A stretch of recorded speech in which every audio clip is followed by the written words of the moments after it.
Hello बच्चों।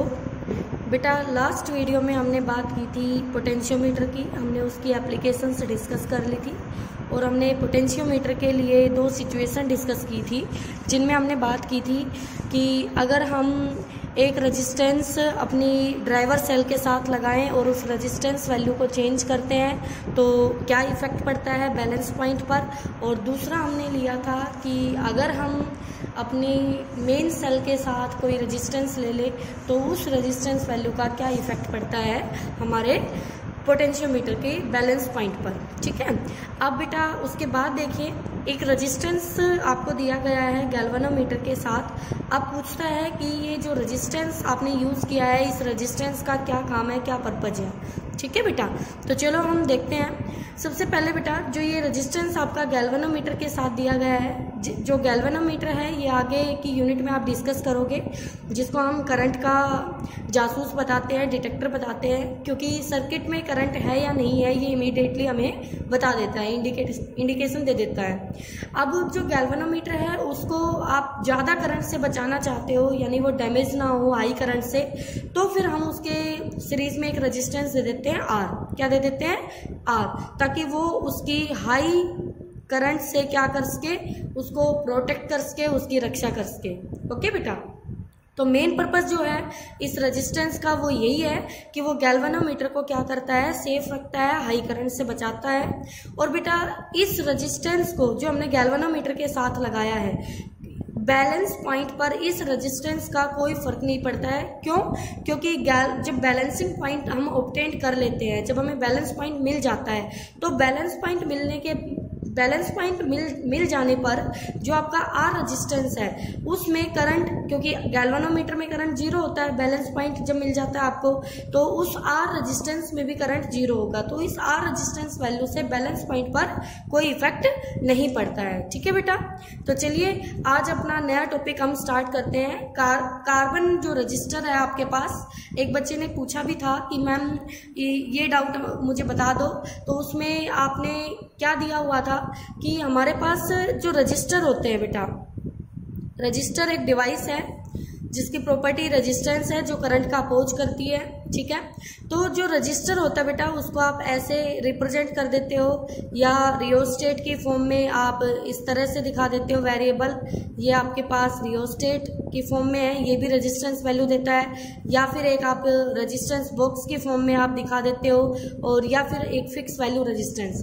तो बेटा ये जो आप यूज करते हो, ये यहाँ पर हम कार्बन रजिस्टर यूज करते हैं, कार्बन रजिस्टर। तो ये जो रेजिस्टेंसेस होते हैं ये बहुत ही छोटे छोटे होते हैं, जो आपने कभी देखा भी होगा। एक जैसे कोई डिवाइस आपका रेडियो वगैरह खराब हो जाता है, तो आप उसके अंदर का जो भी सर्किट होता है, अगर आप उस सर्किट को आपने कभी देखा है, तो उस सर्किट में ऐसा सिलेंड्रिकल टाइप एक डिवाइस लगा होता है जिसके दो एंड होते हैं ऐसे, और उस सिलेंड्रिकल डिवाइस के ऊपर कुछ कलर्स की ऐसे लकीरें, सर्कुलर लूप बनी होती है, ऐसे कलर्स ऐसे दिखाए हुए होते हैं। कोई भी कलर बेटा आप वहां पर हो सकते हैं, 3 कलर्स ऐसे क्लोज होते हैं, एक कलर थोड़ा सा दूर होता है इस तरह से।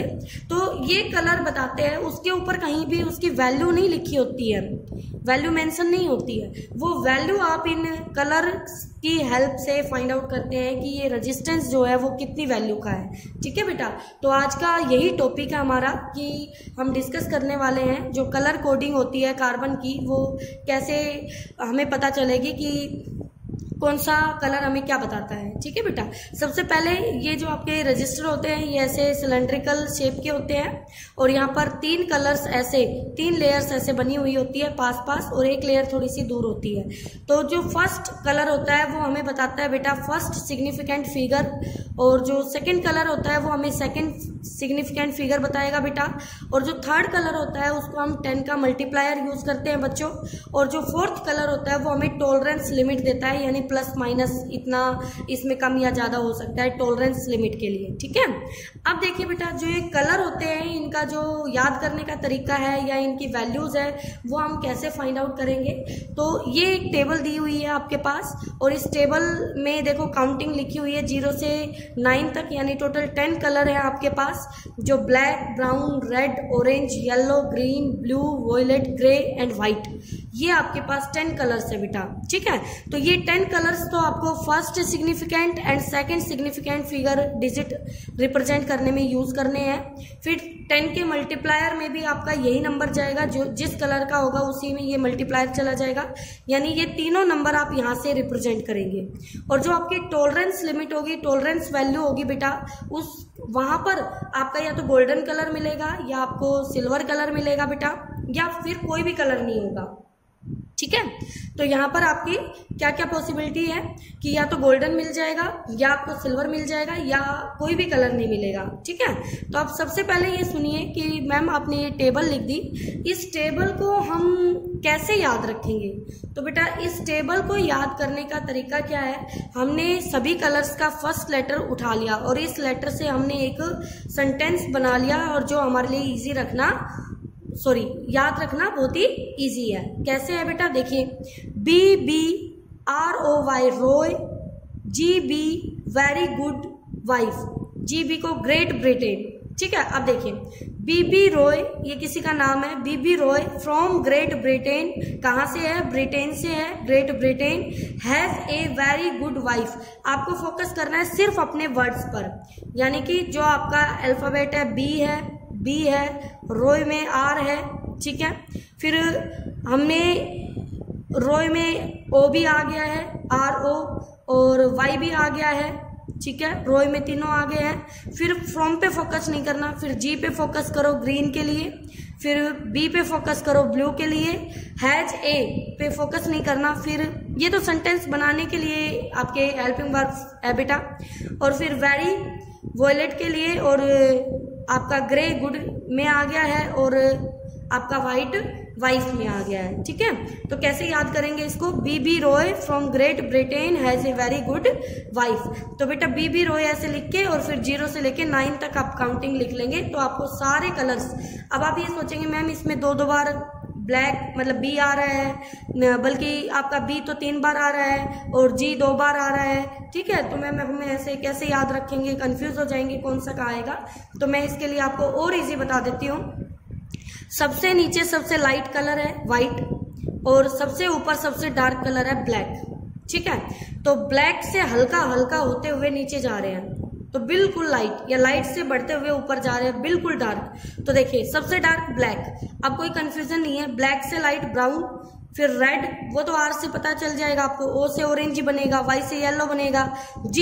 अब इस G में और इस G में आपको कंफ्यूजन होगा, तो आपको पता है ग्रीन और ग्रे 2 कलर हैं, तो ग्रे व्हाइट के नजदीक होगा क्योंकि लाइट शेड है, तो ऊपर कौन आएगा, ग्रीन। और फिर B में आपका ब्लू बच गया, तो ब्लैक ब्राउन तो पास ही आ गए, ब्लू, वॉयलेट, ग्रे और व्हाइट। इस तरह से बेटा आप ये याद कर सकते हैं, ठीक है। तो यहाँ से आपको ये सारी बातें याद हो गई होंगी, तो आप इस तरह से बनाएंगे, B Roy very good wife. देखो B Roy Great Britain, sorry बेटा आपने यहाँ पर छोटी सी मिस्टेक हो गई, दोबारा से लिखिए, बी रॉय ग्रेट ब्रिटेन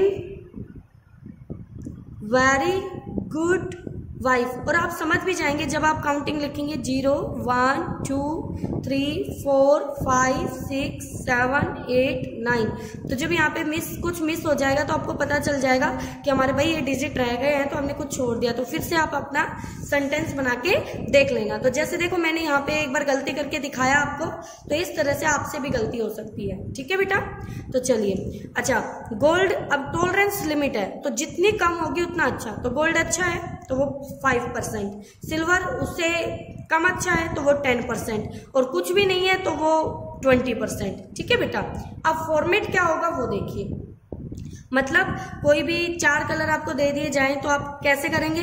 सबसे पहले फर्स्ट सिग्निफिकेंट फिगर लिखना जो पहला कलर देगा, फिर दूसरा सिग्निफिकेंट फिगर लिखना जो दूसरा कलर देगा, फिर 10 का मल्टीप्लायर यहाँ पे पावर में जाएगा जो तीसरा कलर देगा, और फिर यहाँ ओम, और फिर प्लस माइनस टॉलरेंस वैल्यू जो भी होगी आपकी 5%, 10%, 20%, तो उस तरह से आप यहाँ कर सकते हो। ठीक है बेटा, तो अब देखिए आपके पास ये फर्स्ट मेथड था किसी भी रेजिस्टेंस वैल्यू को फाइंड आउट करने का। अब एक मेथड और यूज होता है हमारा, वो क्या होता है कि इस तरह से आपको दे दी जाती है रेजिस्टेंस की कोई भी बॉडी, और उसमें 4 कलर कैसे होंगे? एक तो बॉडी का कलर होगा बेटा, एक डॉट का कलर होगा बेटा, डॉट बनी होगी उसके ऊपर कहीं, और ये एंड है बेटा, एंड का कलर होगा, और एक रिंग का कलर होगा। ठीक है, तो आपको ये चारों दिखाई दे रहे हैं, बॉडी, डॉट, रिंग और एंड। ओके, अब इसको कैसे याद रखोगे? तो अगर आप बीमार हो जाते हो, आप में वीकनेस आ जाती है, तो डॉक्टर हमें क्या सलाह देते हैं? तो जब भी डॉक्टर के पास जाते हैं तो डॉक्टर साहब क्या करेंगे?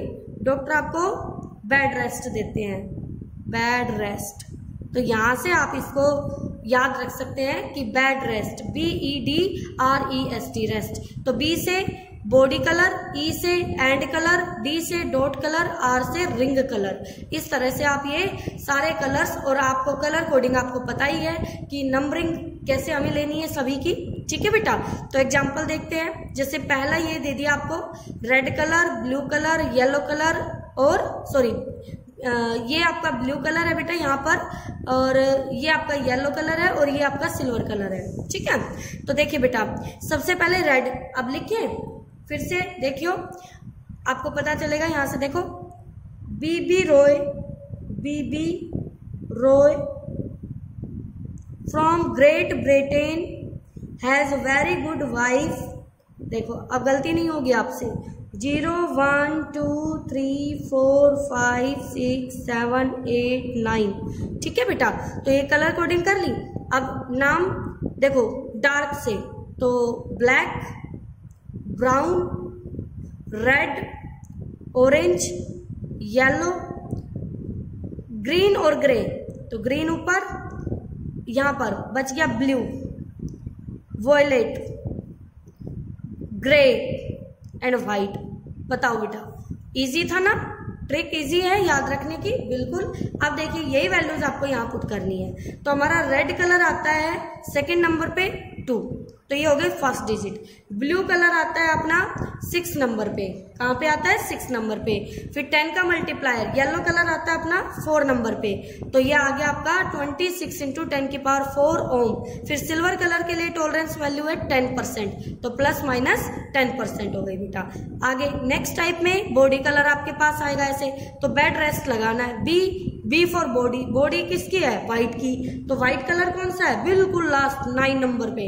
फिर BE क्या है? एंड कलर, एंड कलर कौन है? ब्लैक, ब्लैक कितना है? 0 नंबर पे। दोनों टर्मिनल वाले कलर आ गए बेटा, 9 और 0। Into dot, BED bed, dot red colour का, तो रेड कितने नंबर पे बेटा? 2 नंबर पे है। अपनी टेबल पहले लिख लेना बच्चों, तो 2 नंबर पे 10⁻² ओम। ओके, और टॉलरेंस वैल्यू के लिए यहाँ कलर है नहीं, मिसिंग है, तो 20% आ गया प्लस माइनस। ओके बच्चों, तो इस तरह से आप कलर कोडिंग कर सकते हैं। तो बेटा इसमें लास्ट टॉपिक रह गया है हीटिंग इफेक्ट, जो आपके 2 वीडियो में कंप्लीट हो जाएगा, और फिर हम 3rd यूनिट पे चलेंगे। ओके बेटा।